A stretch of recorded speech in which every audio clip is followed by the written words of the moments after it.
안녕하세요. 책 읽어주는 그녀, 나라입니다. 제가 오늘 소개해드릴 책은 심리학이 불안에 답하다입니다.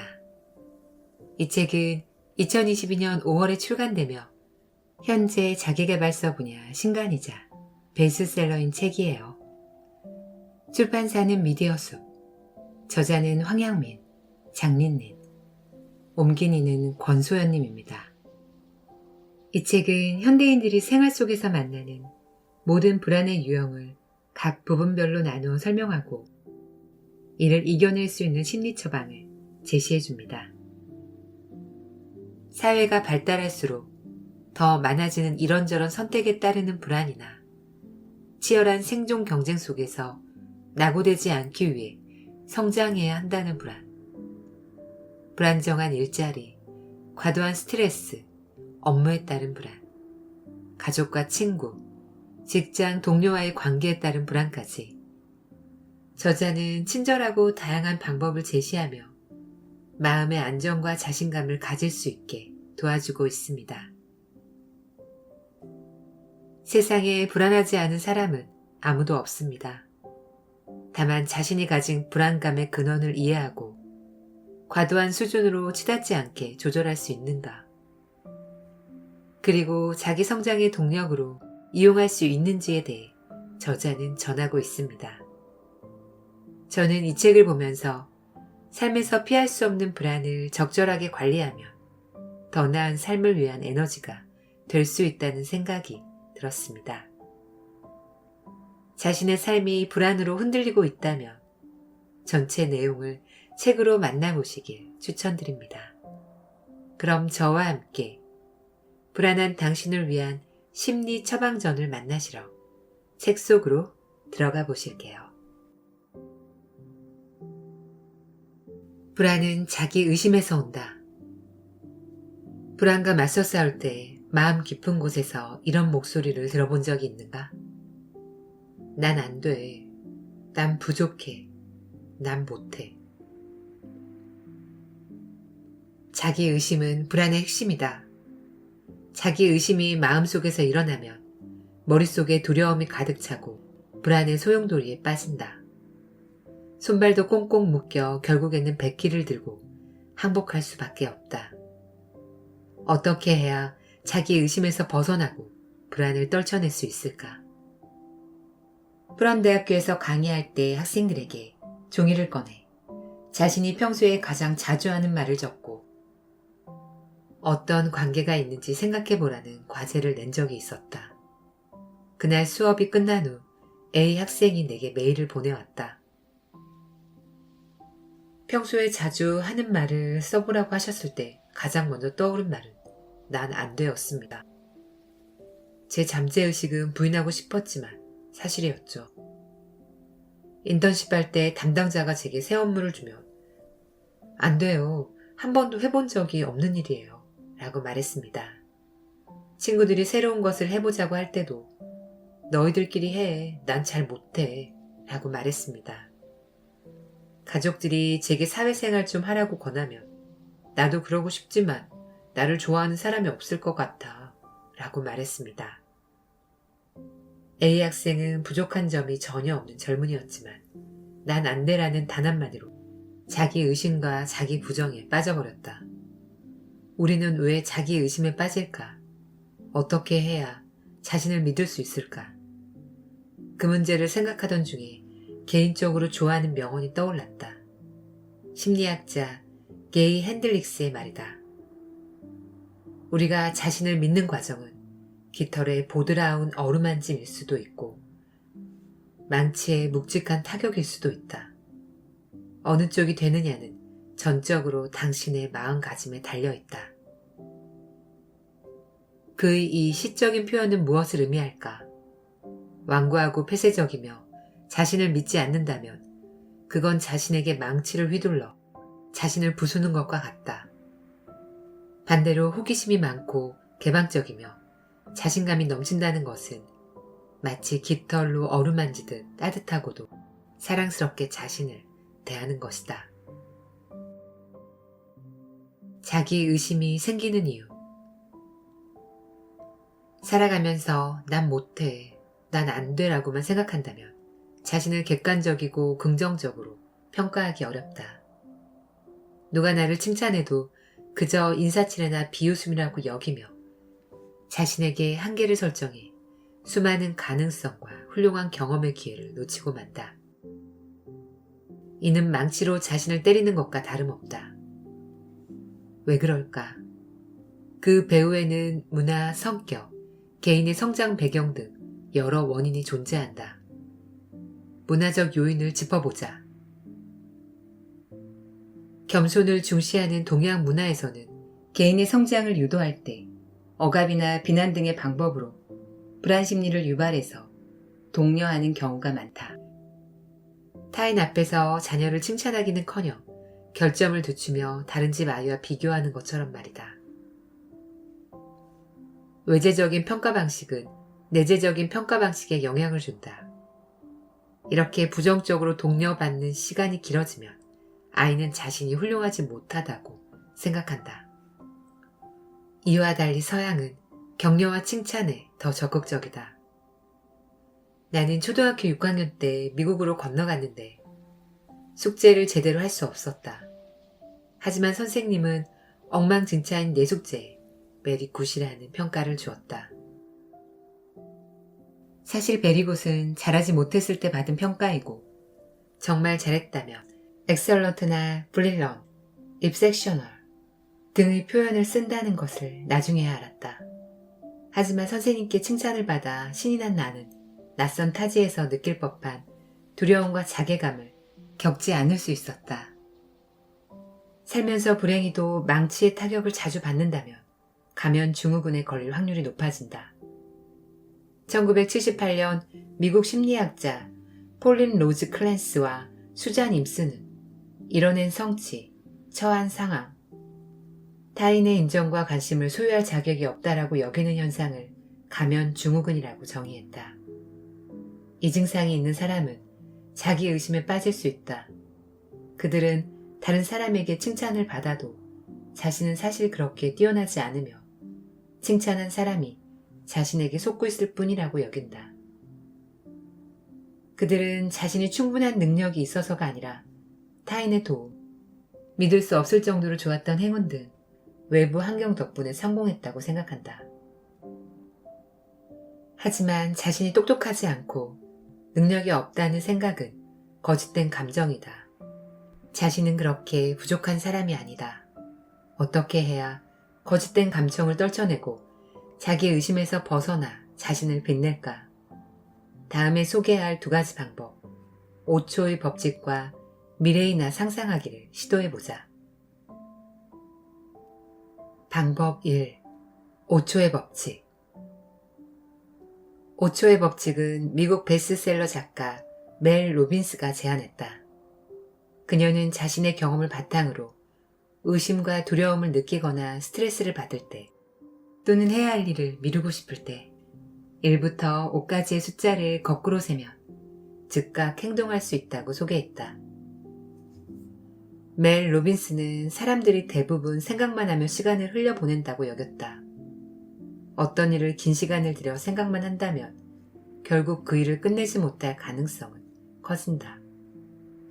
이 부분은 어른들이 어린이들을 보고 배워야 한다.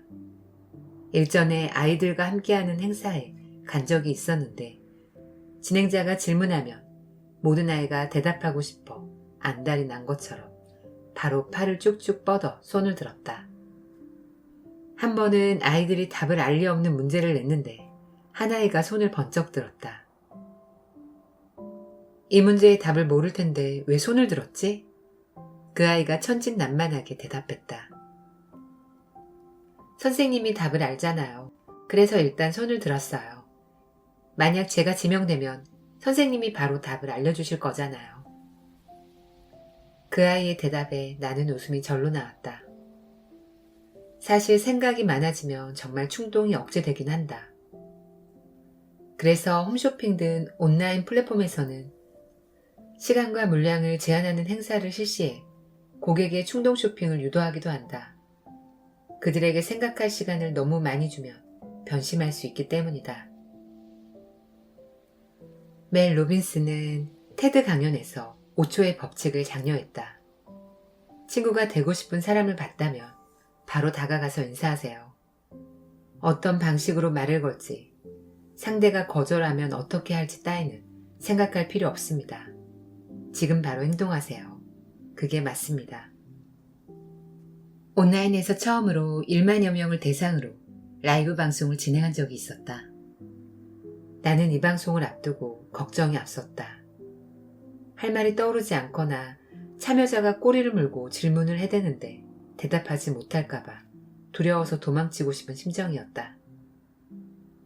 하지만 5초의 법칙을 떠올리고는 5에서 1까지 세면서 마음을 진정한 후 준비한 강연을 훌륭하게 마칠 수 있었다.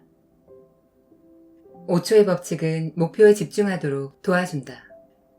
잘만 활용하면 자기 의심과 두려움에서 벗어나고 해야 할 일에 집중해 자기 의심, 우유부단, 미루기 등 나쁜 습관을 고칠 수 있다. 방법 2. 미래의 나를 상상하기. 미래의 나를 상상하는 것도 좋은 방법이다. 미래의 나를 이용해 지금의 나를 이해하고 성장의 힘을 믿어보자. 5년 또는 10년 후 내가 맞은편에 서 있다고 상상한다. 미래의 나는 지금의 내가 직면한 일을 어떻게 생각하고 어떤 행동을 할까? 실력을 갈고 닦아 한층 성장한 미래의 나는 자신감과 에너지가 넘칠 것이다. 지금의 내가 미래의 나와 함께 공경을 이겨낼 수 있다고 믿어보자. 나는 어린 시절 미국으로 간 지 얼마 되지 않았을 때 말이 통하지 않아 친구를 사귈 수 없어 힘들고 무료한 시기를 보냈다. 그나마 마블 코믹스의 만화 영화를 즐겨보았는데 그 중에서도 스파이더맨을 보는 것이 최고의 즐거움이었다. 한 번은 버스를 잘못 탔는데 주변 환경도 낯설고 사람들에게 길을 물어볼 담력도 없어서 잔뜩 겁에 질렸었다. 그 순간 스파이더맨으로 변신한 내가 하늘에서 내려와 나를 응원하는 상상을 했다. Yes, you can. 내가 스파이더맨으로 변신한 상상은 신기하게도 정말 나에게 힘이 되었다. 난 용기를 내서 서툰 영어로 길을 물었고 마침내 안전하게 집으로 돌아왔다. 이런 상상을 가볍게 여겨서는 안 된다. 성장한 후의 자신을 상상하고 미래의 나와 유대감을 갖는 것만으로도 더 큰 믿음이 생기고 용기와 힘을 낼 수 있다.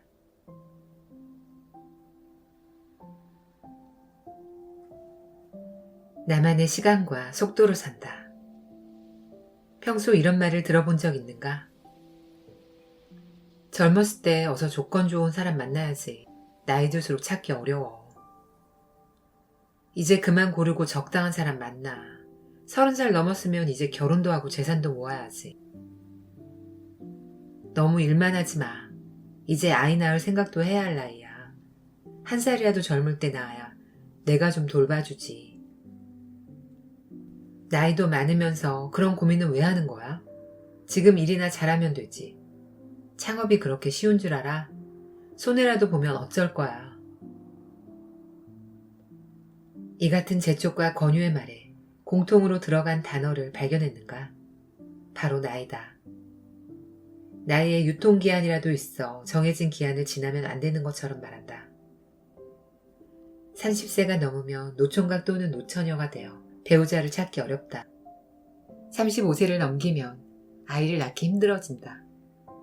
가정을 꾸리고 일자리를 찾았으면 쓸데없는 고민은 그만둬야 한다고 말한다. 왠지 나이라는 틀로 활동 범위를 정해놓은 것 같다. 세상의 기준으로 나이에 맞지 않는 행위를 하면 주변 사람들은 그 나이에는 무엇을 해야 하고 무엇을 하면 안 되는지 친절히 설명해준다. 왜 나이대마다 무엇을 해야 한다고 강요받아야 할까? 나이에서 벗어나 자유롭게 살 수는 없을까? 졸업한 제자가 나를 찾아온 적이 있었다. 그 제자는 25살이 지나면서 시간에 가속도가 붙은 것처럼 취업, 연애, 결혼이 몇 년 사이에 다 이루어졌다고 푸념하듯 말했다. 그중 하나라도 다른 사람보다 늦어지면 주변의 친척이나 친구들이 인생 선배가 되어 인생에 큰일이라도 난 것처럼 재촉하기 바빴다는 것이다. 누구나 그 강도는 다르지만 이런 압박을 받고 있다. 심리학에서 이런 압박을 사회적 시계라고 말한다. 압박으로 작용하는 사회적 시계. 1965년 미국의 심리학자 세 사람이 제시한 사회적 시계는 사회, 문화의 체제 안에서 사람들에게 관습이 된 인생 주기를 일컫는다. 사회의 모든 개체는 알게 모르게 이 주기를 따른다. 쉽게 말해서 사회적 시계는 어느 나이 때 무엇을 해야 하는지 설명한다. 보통 만 3세가 되면 유치원에 가고 만 6에서 7세가 되면 초등학교에 입학한다. 그리고 만 18세에 대학교에 입학하고 만 22세 또는 23세에 취업한다. 만 28세쯤은 결혼 정년기이고 만 30세에서 만 35세까지 열심히 돈을 벌어 가정을 꾸린다. 그리고 만 60세 정도가 되면 은퇴한다. 사회적 시계는 주기에 따라 일생을 몇 단계로 나눈다. 그리고 인생의 단계마다 구체적이고 엄격한 규칙을 제시한 덕분에 우리는 바람 한 줄기 드나들 것 같지 않을 정도로 빽빽하게 짜인 시간표에 매였다. 사회적 시계의 주기를 따라가지 못해 사회적 시차가 생기면 독촉은 피할 수 없는 운명이다. 이러한 외재적 구속을 받은 사람들은 알게 모르게 사회적 시계의 주기에 호응하고 결국 나이는 현대인이 평생 느끼는 불안의 근원이 된다. 사회에는 모두가 바라보는 커다란 시계추가 있다. 하지만 우리는 저마다의 작은 시계가 있어서 조금 이를 수도 있고 조금 늦을 수도 있다. 우리가 모두 획일적으로 사회적 시계를 따라 살아야 할까? 나이에서 오는 불안을 벗어날 방법은 무엇일까?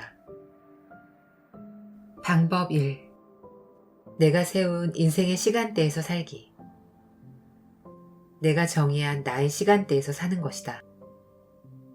사람들은 무언가를 쫓을 때 다른 사람보다 몇 걸음만 늦어도 주변 사람들을 따라가지 못한다고 여겨 마음 한구석에서 불안과 초조를 느낀다. 사실 쓸데없는 걱정이다. 당신은 뒤처지지 않았고 자신의 시간대에서 살고 있을 뿐이다. 인기리에 상영되었던 한 영화에 나왔던 대사가 떠오른다. 뉴욕 시간은 캘리포니아보다 3시간 빨라. 그렇다고 해서 캘리포니아 시간이 느려진 건 아니지. 23세 때 대학교를 졸업했지만 5년 후에야 좋은 일자리를 찾은 사람이 있다. 26세라는 나이에 CEO가 되었지만 50세에 세상을 떠난 사람도 있다. 50세가 되어서야 CEO가 된 사람은 90세까지 건강하게 살았다. 어떤 사람은 결혼했지만 어떤 사람은 여전히 혼자 지낸다. 이 세상의 모든 사람은 다 자신만의 성장 시간대가 있다. 주변을 둘러보면 당신보다 앞선 사람도 있고 당신의 뒤를 쫓아오는 사람도 있다. 하지만 사실 모두 각자의 시간대에서 자신의 여정을 달리는 중이다. 그 사람들을 질투하거나 비웃을 필요는 없다. 모두 저마다의 시간대에 있을 뿐이고 나 역시 그렇다. 삶은 행동할 적절한 시기를 기다리는 것이다. 그러므로 마음을 편하게 갖자. 당신은 앞서가지도 뒤처지지도 않았다. 운명은 나만의 시간대로 계획했고 모든 것이 나만의 시간에 맞춰 이뤄진다. 따라서 사회적 시계에 너무 개의치 말자. 나만의 시간대에서 나의 시간을 잘 계획하면 그만이다. 일본 도쿄대학교 교수이자 우주공학박사인 고려 미우라도 자신의 시간대를 설정하고 그것에 맞춰 사는 사람이었다. 고려 미우라는 종이접기에 푹 빠져 대부분의 시간과 에너지를 종이접기에 쏟았다. 사람들은 그가 자신의 재능을 낭비하고 있을 뿐 아니라 전공 분야에 대한 이상과 포부까지 잃어버렸다고 생각했다. 하지만 고려 미우라는 종이접기가 너무 즐거웠고 최선을 다해 종이접기를 연구했다. 그는 미우라 접기라고 불리는 놀라운 종이접기 방법을 발명했다. 종이를 미우라 접기 방법대로 접었다 펼치면 한 칸 한 칸이 평행사 변형인 바둑판 모양이 나타난다. 이를 가볍게 슬쩍 밀면 바둑판 전체가 금세 하나로 접힌다. 미우라 접기는 접거나 펼칠 때 모든 평행 사변형이 구부러지지 않고 항상 평평함을 유지한다는 점이 가장 큰 특징이다. 남다른 길을 갔던 고려 미우라가 이뤄낸 발명은 항공 우주 분야의 접이식 태양 에너지 패널부터 의학 분야의 인공혈관 지지대까지 다양한 분야에서 활용되면서 많은 사람이 혜택을 보았다. 오늘날 청년들은 고려 미우라처럼 또 다른 삶에 도전하고자 한다. 하지만 조금이라도 일반적인 규범을 벗어나며 지금껏 열심히 쌓아온 모든 것과 누려왔던 삶을 포기할 준비가 되었냐는 경고음이 울린다. 스스로도 불확실한데 주변에서 회의에 가득한 목소리가 들려오면 청년들은 위축될 수밖에 없다. 영국 요크 대학교에서 박사 과정을 밟고 있을 때 석사 과정을 공부하던 친구를 알게 되었다. 40대를 코앞에 두고 있던 그 친구는 성적도 우수하고 학술 연구 분야에 관심도 많아 더 심도 있는 연구를 위해 학업을 계속 이어가고 싶어 했다. 그런데 그의 지도 교수가 자네는 박사 과정까지 밟고 졸업하면 나이가 너무 많아. 취업할 때 경쟁력이 떨어질 거야 라고 말했다. 하지만 그 친구는 지도 교수의 말에 주눅들지 않았고 학술 연구에 나이는 문제가 되지 않는다고 생각했다. 친구는 그 후 런던 대학교 박사과정에 입학해 순조롭게 졸업했다. 몇 년 후 그는 뛰어난 연구 실적으로 요크 대학교의 교수가 되었다. 나는 그의 이야기를 자주 제자들에게 들려주며 격려한다. 꿈은 나이의 제약을 받아서는 안 되고 원하는 바가 있으면 쫓아가야 한다. 자신의 시간대에서 멋진 인생을 살고 싶다면 너무 신중해서도 안 된다. 주변의 시선과 평가에 개의치 말고 남과 달라질 용기를 지녀라. 방법 2. 나와 다른 사람들과 어울리기. 시야를 넓혀 나와 다른 사람들과 어울려보자. 여기서 말하는 다른 사람들이란 보통 사람들이 볼 때 평범한 길을 가지 않은 남다른 사람들이다. 많은 사람이 얼마나 다양한 선택을 하는지, 얼마나 많은 가능성을 가지고 있는지 알수록 사물을 보는 포용성이 커진다. 그래서 나는 강의할 때 학생들에게 다양한 사람들과 만나고 여러 인물전을 읽어보라고 권한다. 그들에게서 생각지 못한 교훈을 얻을 수 있기 때문이다. 주변에 남다른 길을 가는 친구가 있다면 더는 자신이 이상한 사람이거나 혼자라는 생각이 들지 않을 것이다. 오히려 자신이 선택이 맞았다고 굳게 믿게 된다. 결혼하지 않은 당신을 보고 그들은 결혼이 필수가 아니며 앞으로의 노후 계획은 어떻게 세워야 하는지, 어떤 보험을 가입해야 하는지 자세히 설명해 줄 것이다. 당신이 게임을 좋아한다면 그들은 일이나 열심히 하라고 핀잔을 주는 것이 아니라 당신과 함께 게임 산업과 문화에 대해 토론할 것이다. 나이는 생리적인 판단 기준일 뿐이다. 나이가 심리적 관문이 되어서는 안 된다. 사회에는 관습적으로 형성된 사회적 시계가 있지만 사람들은 모두 자신만의 시간대가 있다. 나이 때문에 자신을 부정하지 말자. 나이는 장애가 될 수 없다. 당신을 옴짝달싹 못하게 묶는 것은 나이에 대한 공포감이고 행복을 추구할 용기의 부족이다. 나이가 어떻든 누구의 인생이든 무한한 가능성이 있다.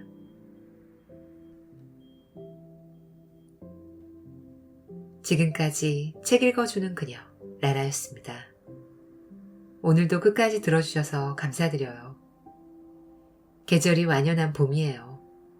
햇빛도 쐬면서 따뜻한 봄을 마음껏 즐기시길 바랄게요. 저는 항상 여러분을 응원합니다. 아시죠? 사랑합니다.